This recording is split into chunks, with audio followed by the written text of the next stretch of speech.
Welcome to Readeropolis, neighbors. Today we're leaning into the grit, the dust, and the lawless energy of the Arizona frontier. We are in the thick of our June on the Range reading challenge, and as many of you know, Roger's book club selection for this month is Zane Gray's classic, To the Last Man. I am reading a digital copy, but even when I'm reading on a screen, I sometimes crave a physical, tactile space to process the journey. Now, if you know me, you know I love reading journals. But when it comes to reading specifically for a fast-paced monthly challenge, I need a quicker, highly focused way to process a book without getting bogged down in design details. Now, a book this raw, based on a brutal, real-world historical feud, doesn't belong in a pristine, color-coded, hyper-organized reading planner, in my opinion. It needs something that feels like it survived a Tonto Basin dust storm. So today I'm showing you the easy folio I created specifically for this project. It's made out of a brown paper bag, packaging paper, and a few miscellaneous pieces of junk paper that I found nearby while crafting. No fancy materials, no fancy tools, no rigid layouts required. I even tore the brown paper bag and packaging paper by hand instead of using scissors. And the best part, we are setting it up using an anti-curriculum framework inspired by Rachelle in Theory's philosophy on ditching formal reading journals and personal study schedules. So this folio is designed to be a temporary focused home just for this month's frontier journey. Grab whatever paper scraps you have on hand and let's look at how to set one up for your own reading challenges. Why a paper bag and packaging paper, you ask? Because the textures mirror the story. It's tough, it's functional, and it costs nothing. Let's look at the layout. I folded this paper bag into thirds, creating a compact, self-contained trifold system. By utilizing the natural folds, I was able to create usable pockets on both the left and center panels, leaving a smidgen of a pocket on the right panel.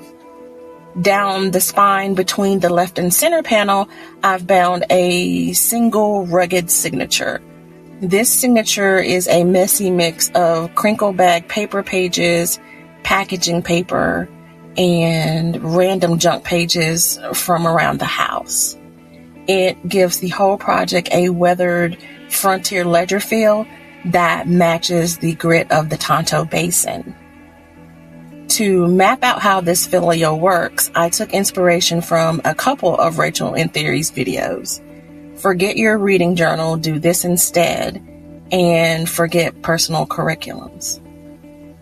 While her videos look at abandoning standard journals altogether, I'm adapting her concepts to create a high-speed processing space just for this challenge. Here's how the three sections function together. The center signature, high-speed, active friction section. This center booklet is where I capture immediate reactions as I read the ebook. Following Rachelle's idea of active friction, this isn't for neat summaries or formal tracking. It's a rapid fire zone to jot down a striking quote, a quick character connection between the Isbels and the Jorths, or a raw thought before switching to the next chapter so that I keep it in mind further down the line. It keeps my momentum moving fast while reading on an electronic device. The left pocket, the Phoenix connection.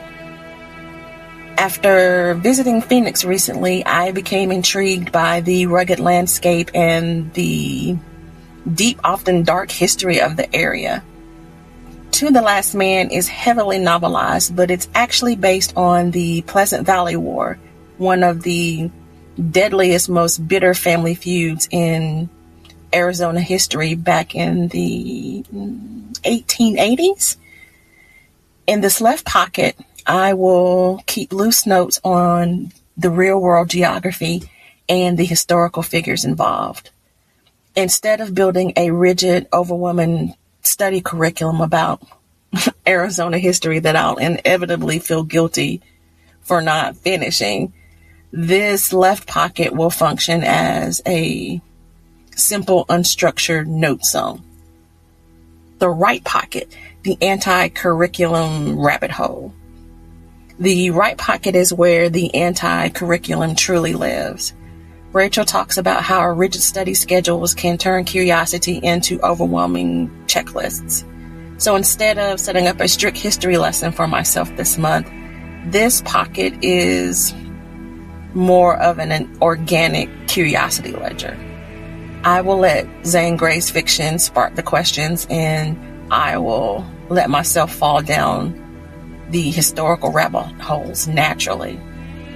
As I read Gray's fiction, I'm letting my questions drive the bus. Who was the real world inspiration for Jean Isabel?